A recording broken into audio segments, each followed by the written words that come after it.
Hi felters and welcome. In today's video we're going to make this lovely pumpkin stack. Fairly simple to make, a really great autumn display. Let's get started.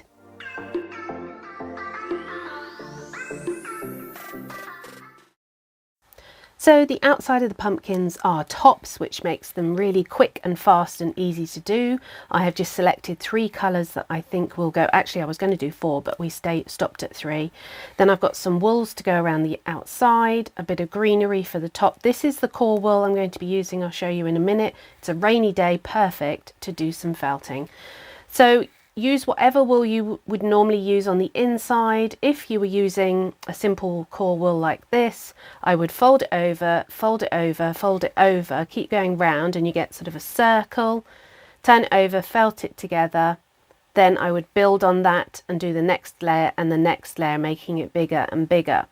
However, I'm going to be using up these old tops that I have, which I just wanted to use them up, so they're a lot easier to do. I'll just show you them now. There we are. That's what they are. So you just fold them up and then just keep folding in on itself, turning as you go. It sort of ends up triangular, but then you keep building on that. And as you go through it, it's great to sort of just fix it every now and again. I've got my multi-needle tool, just do a couple of stabs with that. That fixes it, and then keep going. The inside of these pumpkins can be, if you roll something really tight, they can be quite quick to do. It doesn't have to be perfect. This is all going to be covered up. The tops will just cover up any lines, bumps or anything like that. So this is why pumpkins, they're fantastic beginner things to do. I've got lots of pumpkin videos. I'm going to link them all at the end. So I've built it up a little bit. It's already quite solid, but I just have to stop any of the tops from moving. So I'm just going to work on it for a couple of minutes going round, and then we're going to add some more, because if you roll it, keep going like this shape, it's going to get too big on the top and bottom. So I do another layer just of going around it. So the base one that I'm doing for these pumpkins is quite big. It's a good 6 inches across. You can do yours smaller if you want to, if you don't want such a big stack, but they are quite simple to do this size. So, you know, I would go for it. I think they look really, really impressive. So I've built it up and it's just starting to get a bit too thick in the middle. So I'm going to put a layer around the outside as well, just to widen it without making it any thicker. So I've speeded up a few little bits for you so you don't have to sit all the way through it. I do sort of have to do a balance with these videos, short enough that you would enjoy having a look through, but not too long that no one's going to click on them. So I'm just building up around the outside and I'm just felting it down. Again, this whole process, especially with this top swirl, took about 10 to 15 minutes. So it doesn't take long, depending on the wools you're using. But even if you're doing a pumpkin with just sort of a core wool, it doesn't have to be absolutely solid, which is why they are great for craft fairs and things like that at this time of year. So I used my clover pen a bit and went over it as well. So that took about 15 minutes. So these are the tops that I'm using. I'm going to pull them out at quite a long point. So the actual length of them, you could pull them a bit shorter, but I'm keeping the tops nice and long. And this is what you're going to look at when you're choosing what wools you're going to use. I will try and have a double check and see this was one from World of Wool. It's a lovely colour for pumpkins. And so keep the tops in the longest form you can to be able to go from the top to the bottom. And then felt one end, take it all the way down to the other side. And this is where I do try and keep it quite tight, and then felt it in. So all of the ends of the wools, you can just felt it in wherever, because that's going to be covered up. As you get further along, then you might have to sort of place the ends a little bit neater. I like to do a line sometimes, and then I know I've covered it all, and then I just sort of felt the ends in to make it nice and out the way. So that's the first segment, and we're just going to repeat that all the way round. And the wool yarn we're going to use as the divider for the segments later on. So I've got a nice green. The thicker the yarn wool for the divider, the better really. So you get it, you lay it out right beside it. So it doesn't have, you can sort of see the edges where they meet, but it's not a problem when you put the yarn wool on after. Some tops will merge really, really nicely. This one sort of showed a little bit, but it's good because pumpkins are in segments, so it works perfectly. So here we are, just adding the next lot on, and like I say, just tidy the ends of the wools away because that's all going to be covered up. And there we go. So we're going to do this all the way around. But using tops wool on pumpkins just speeds up the process. It's really fab. Even if you just did this pumpkin as it was and then put a top on it, it would work well. So next one, just to show you how I'm placing them, and then the next. So this pumpkin stack that I've finished, it looks really good. I'm going to put it on our dining room table. It's definitely a beautiful sort of autumn fall display. And there we go, stretch. I'm just stretching them out. I'm trying to make them cover as much as possible width way, but without being able to see through underneath, because it just saves you. You don't want them too chunky. So here we are. I'm just neatening and tidying the edges of the wool a little bit, but one side of this will be the bottom and the other side is going to be covered up by the next pumpkin, because this is the base pumpkin. And so this is obviously the largest. I looked at doing 4 pumpkins and then as I was doing this one, I was like, oh my goodness, it would have to be really, really big, or the top one would have to be really, really small. So this is why I settled for 3. So here we are. Are we nearly done? Last piece.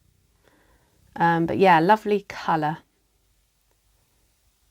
So I will definitely try and look it up. I'm sure it was from World of Wool. So measurements, 6 inches across, and my pumpkin is 3 inches in height. So definitely quite a large pumpkin. So even if you just did a top and bits for that, it would work well. So these are the other 2 I have done earlier in different colours. And I went orange, mixed orange, and different wools as well. So this is a nice thick chunky wool, and I'm sure it was just off Amazon. So I do apologise, I do not know the make of this one. I've had it for a while. And because it's nice and chunky, you don't want it to sort of slot in between the tops too much, which happens on one of them. And I just sort of, if you want it to be fairly tight around the pumpkin, but not too tight, the tighter you pull it, the more it's going to sort of disappear into the tops. And I'm pulling that through at the top there. Don't pull it through at the side because you might disturb your tops. And also I forgot to say, halfway through I did start to finish this pumpkin off my mat, because if you're on your mat that can pull your tops as well. So just pulling this one through at the top and doing the last. I always do it, you know, pumpkins have probably more than 8 segments on some of them, but 8 is a really good number to go for. Do the first 1 slice in half, then in quarters, and then subdivide into 8s. It's a lot easier way to do it, and you definitely get equal sizes. So just trim that off and then tie it to the end bit if you left the end bit. Otherwise you can just felt it in. Because it's wool, it felts in really easily. So we're just going to felt in some of the top and the bottom so that it doesn't move. Do not felt the edges at all because you will ruin your tops. And that nice effect. Just check you're happy with positioning. Move yourself around and then I just give it a light little felt in through the top and the bottom. And it just keeps it definitely in place. But I don't think it's going to move much anyway unless someone was to deliberately mishandle it. So there we go. And it was just feeling a little bit fat, so you want it to be able to lie flat at the bottom. So I just squidged it down. Now I'm felting through the very, very base of the second pumpkin, the one up. And it's quite hard to catch the edge of it. So what I did do first off is I tried cotton and a needle, and I put it all the way through them and all the way back down, and it worked well, but the cotton actually broke, and you would have to use something like, I have got beading wire, but I didn't want to make a video with things that most people wouldn't have, which is beading wire. So we went back. You could glue them, and I used a lot of glue recently on my mushroom house, and I don't want to go back to that too much. So I felted all through the base, and it's managed to work quite well. And this is doing the next one up, and then you start to angle your clover pen a bit more down once you've sort of done the first attachment, and it didn't ruin the tops. It all still looked all right, but it just took a short while just to go all the way through the base. And then with the top one, you can get a needle and go all the way through from the top a couple of times. But as you can see, I hold it up in a minute, and it does work, you know, really, really well. It's quite firm without ruining the effect of the top. So here I am, I'm going to see a little bit further up on the tops, and there we are. So it's all attached, and I always test it that you can pick it up. Nothing's going to fall off or break, but you could use glue if you wanted to. So we're going to do the very top of the pumpkin. So personally, I always just take a little bit of pipe cleaner if I'm doing something tube-like. Makes your life so much easier. I'm twisting it just to make it a little bit stronger. Take a little bit of whatever colour wool you want it to be. The tops can be green, they can be brown, they could be cream, all sorts of colours. So I'm doing a brown base, and I'm wrapping it really tightly, and it's up to you whether you twist the wire or wrap the wool. In a minute when we do the curly bits, it's a little bit easier to twist the wire, but with this being so small, I'm just trying to wrap it as tightly as possible to make it easier to felt. The tighter you wrap something, the easier it is, or the less time you're going to have to felt it. So the first layer is just a base layer all the way along it, making sure you are covering the ends. We want one end to stay fluffy, which I'll show you in a minute, and that will help you attach it to the pumpkin. And the other end is going to be a flat top. So with the top bit, I've decided which end's going to be the top. And this is the bottom, so I'm going to pull it out a bit, just to remind myself that's the bit we're going to do for attaching. And the top is going to be flat. So when you get to the top, you felt back down at sort of, not at right angles, but back down into the top, and you fold the ends over a little bit, and we'll build this up and make this a little bit bigger. I do like to spend a bit of time making these tops look really good and well felted. You could just have them fairly fluffy, and that would save you a lot of time. But mind your fingers here, that this is how far down the needle goes. So do be careful when you're doing the top bit. And then we build it up by adding a little bit more to the top, because the top is always wider than the bottom. And felt that on. And then we're going to build it up one more as well. The size of it is up to you. It doesn't have to be too big. So here I'm just building the very, very top, because I want the top bit to be a little bit wider and flatter. I just took a tiny amount of wool, and then you're going to work on it. And I did work on it for a good, I suppose, 10 minutes or so, just felting it all round. So we're going to add some greenery on just to give it a different colour. It's up to you, you don't have to, it could all stay one colour, it's fine. But I quite like the mix and the merging of the colours. So just checking for size, it's a little bit big, but we're going to felt it down. It looks a little bit big, but when you look at it with the rest of the stack, it's fine. So I've taken one green I've got, and then I add another green. And we're just going to felt that, the very sort of mossy colours. So we're going to do the curly vine bits as well in a minute, which we're going to use 3 pipe cleaners for. There are other ways in which you can do curly vines, which are linked in my other videos. I'll mention them in a minute. So here I am, finer needle, and see that I've done the top bit there. Just going to spend some time and work your way all the way around that and make that nice and neat. So here we are. I have taken some tops wool in a green. I mean, you can do these vines in any colour really, and it would still look good.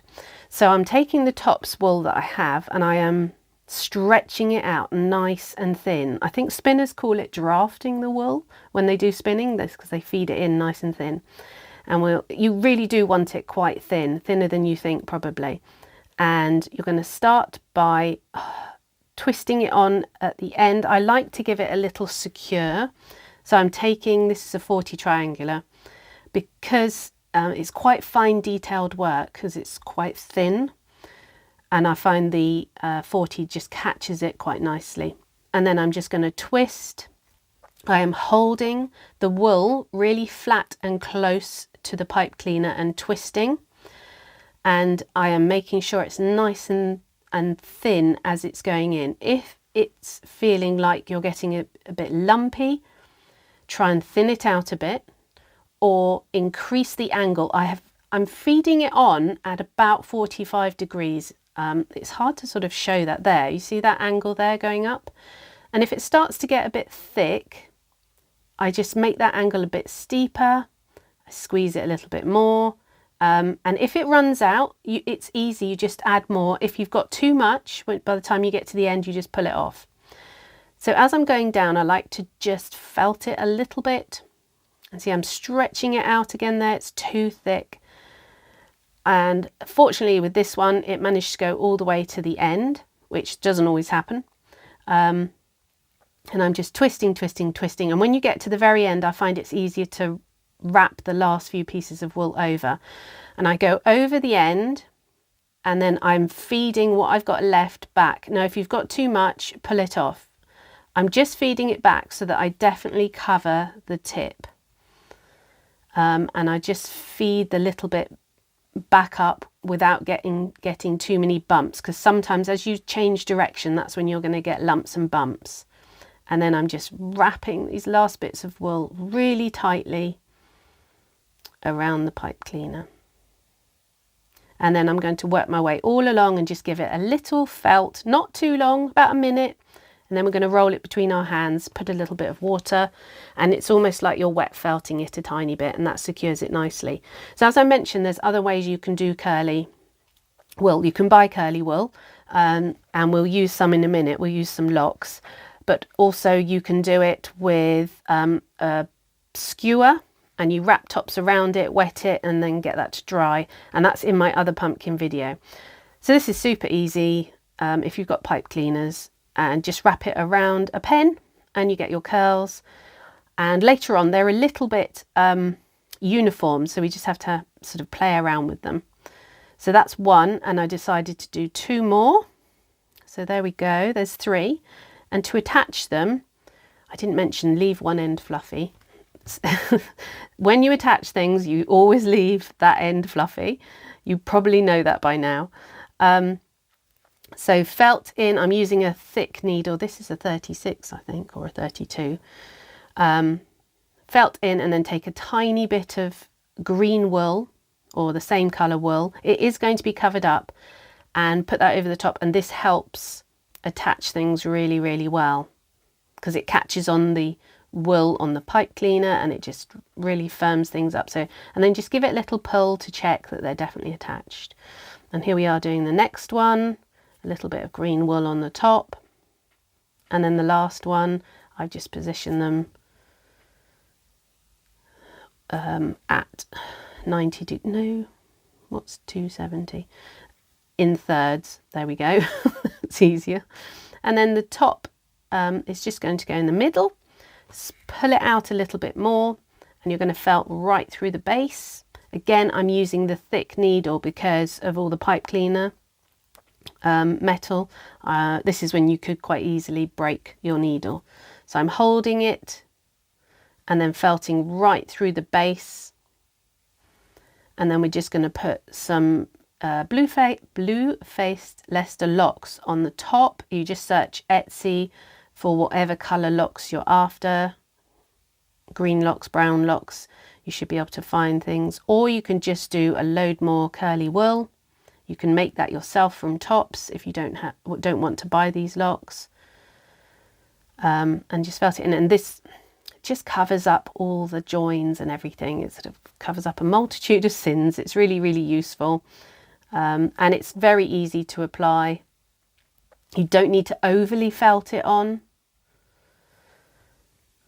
So there we go. That's the last bit, and there's a range of colours in these locks, so it's quite nice. And then the curly vines were just wild. So I just had to sort of fiddle around with them, trying to sort of pop them in a bit. And then I decided to gently catch them in with a little bit of felting, a teeny bit of felting, and they just caught in and they stayed bent under rather than sticking out, so they look quite good. You could do quite a few more, they would look really nice. So we just pop them in there. And then I have some acorns just down there on my table, and in the end I pop the acorns on the top because I think it looks nice. So I've just gently felted them in, and that's another video I've got, I'll link in my pumpkin selection. You could put a ribbon on as well. So fantastic as a table display. I think it would look really, really good. It's a really good size when completed, and technically quite simple to do, but it did take me a good 2.5 hours. So I hope you've enjoyed it. Thank you for watching, and I'll link my pumpkin videos up here. Any questions, stick them in the comments below, and we'll see you again soon. Take care, everybody.